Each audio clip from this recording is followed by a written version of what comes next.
नमस्कार, फिर पैसा बोलता है में आपका स्वागत है। मैं आनंद श्रीनिवासन। आज रविवार है, हम हॉट टेक्स करेंगे। जो क्वेश्चंस आपने, जो सवाल आपने विनोद के इंस्टाग्राम में पूछा, उससे जवाब मैं दूंगा। 4-5 सवाल का Hmm. जवाब दूंगा। What is the outcome of this GST meeting, Anand? What do you feel?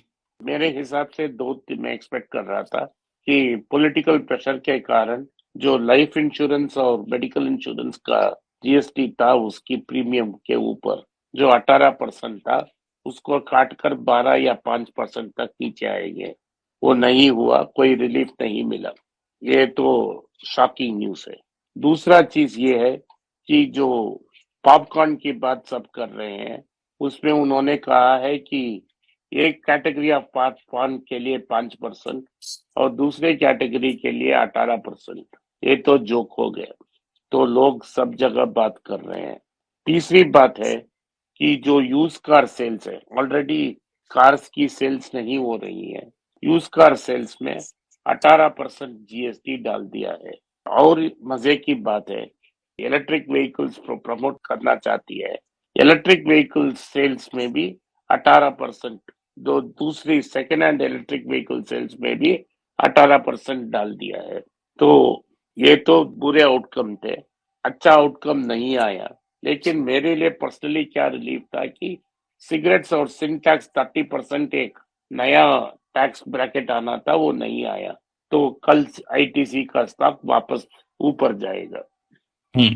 This coming year, 2025, a lot of auto companies have been launching new cars. Even Kia has launched a new model.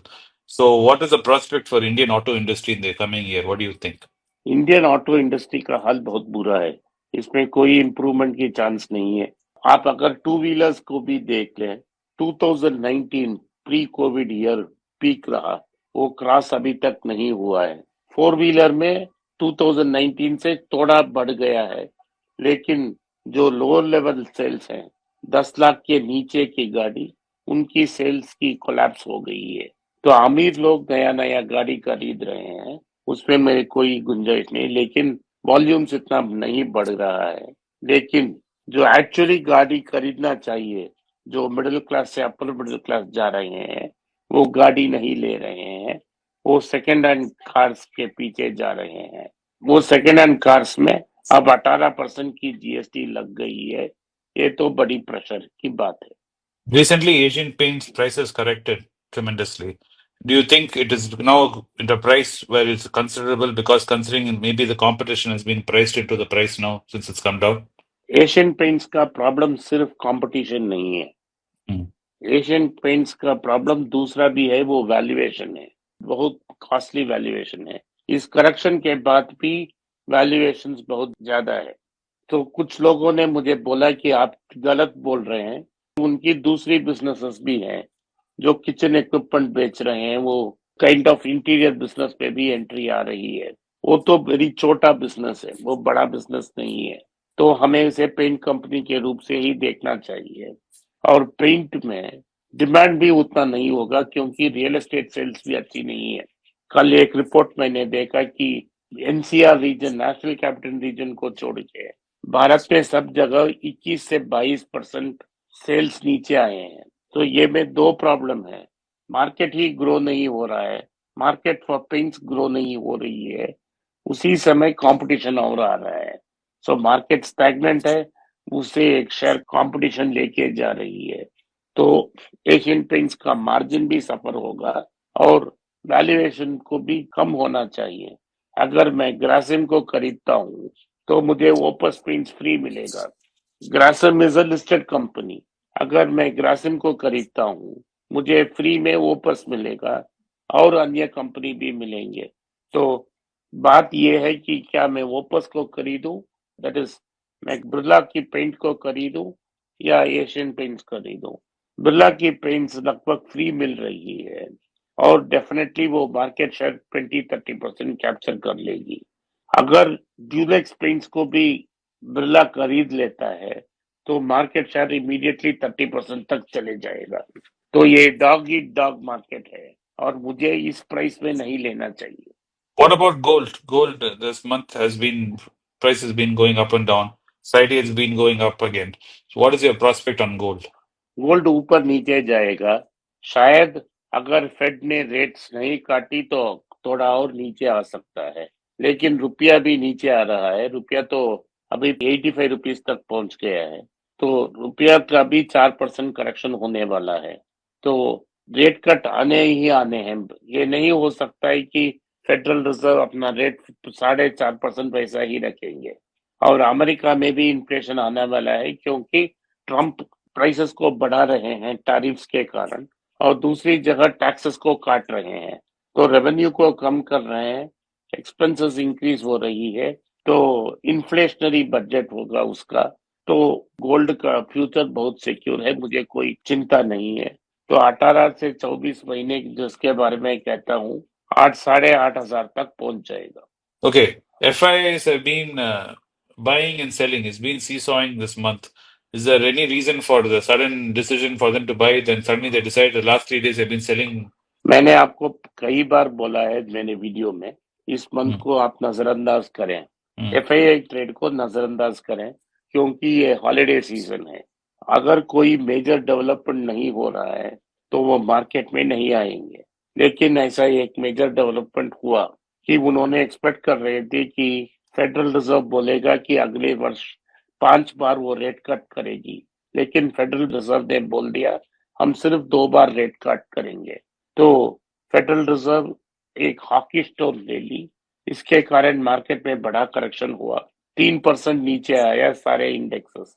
तो डाउ, S&P 500 और Nasdaq corrected by 3%।